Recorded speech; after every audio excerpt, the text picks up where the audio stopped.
Back to news. Andhra Pradesh assembly secretariat రూపొందించిన 2026 సంవత్సర calendar డైరీని సీఎం చంద్రబాబు ఆవిష్కరించారు. జీవ వైవిధ్యం, ఆంధ్రప్రదేశ్ సజీవ వారసత్వం అనే థీమ్తో క్యాలెండర్ను అసెంబ్లీ సెక్రటేరియట్ రూపొందించింది.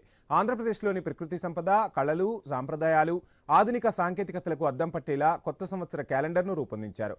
ఆంధ్రప్రదేశ్లో ఉన్న వివిధ వన్యప్రాణుల గురించి అవగాహన కల్పించేలా నూతన సంవత్సర క్యాలెండర్ రూపకల్పన జరిగింది. సాంప్రదాయ కలంకారీ శైలిలో క్యాలెండర్లోని చిత్రాలు వచ్చేలా శాసన సచివాలయం డిజైన్ చేయించింది. 2026 సంవత్సరానికి చెందిన క్యాలెండర్ను చక్కగా డిజైన్ చేశారని సీఎం చంద్రబాబు మెచ్చుకున్నారు. ప్రకృతిని కాపాడుకోవాలనే మంచి సందేశంతో క్యాలెండర్ ఉందని ప్రశంసించారు చంద్రబాబు.